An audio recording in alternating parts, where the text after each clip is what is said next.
Hi, I'm Szabo, Master Sommelier, back here for my 4th edition of the London Health Sciences Foundation charity. Always one of my favorite tastings of the year, and really pleased, really delighted to be back here. I think it's a highlight on the calendar of events for any wine lover, wine and food lover.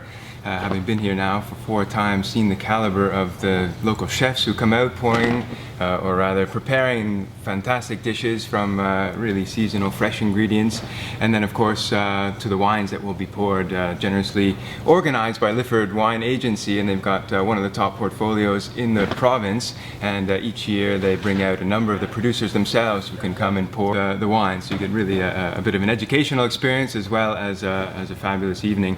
And I have to say, for the auction part of it, having attended quite a few of these events in my career, I know that collectors in London are amongst the most savvy here in Canada, and the cellars run deep, and the quality of the wines is extremely high, and the donators are more than generous with what I've seen over the past few years, and this year is no exception.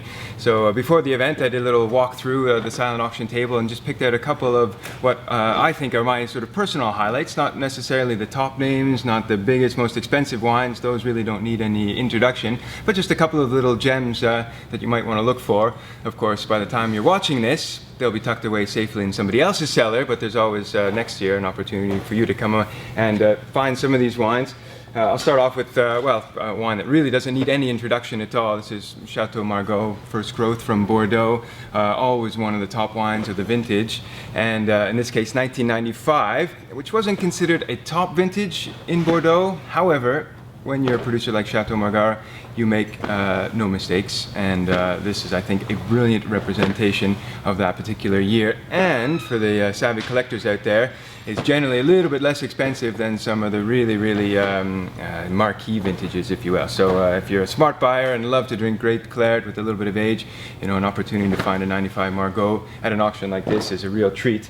In a similar vein, one of my personal favorites here, Pauillac Pichon Longueville 2001. Again, another slightly off vintage, came right after the 2000, which everyone was scrambling to get their hands on, and this sort of came in a bit of a lull in the market, and as a result priced very favorably, and again, a superb wine that's drinking well now and will certainly hold another 20 years or so if you've got the patience. If you're a fan of Southern Rhone, you'll find wines like this one here, Vieux Télégraphe 2005, which was a very highly regarded vintage, and this is a wine that, although you could drink now, really should be sunk down in your cellar for another decade or so to really see it in its best light. For the more adventuresome in the crowd, you might want to venture to countries like Spain. In this case, one of the top labels from Spain, Alion. This is a Ribera del Duero wine, which is a little bit higher up than Rioja. We're still in the north of Spain. Wine made with Tempranillo, the variety, but here a little bit more refined, a little bit more finesse, and extremely age-worthy. And I've had older vintages of Alion proving just what a magnificent wine this can be with a little bit of time in the cellar.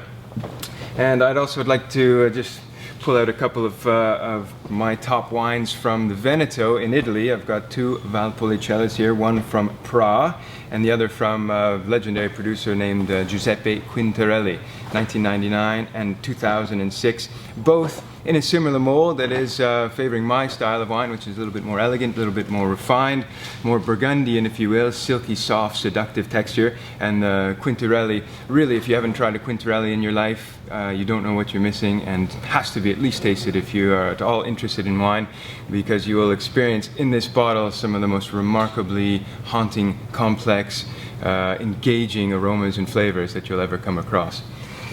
And finally, another very popular appellation wine from Italy, Brunello di Montalcino. This is a Riserva, so it spent a little bit longer than the regular bottlings in barrel before it's bottled to develop additional complexity, shed some of that young fruit, and move into more interesting forest floor, mushroom, truffly type aromas.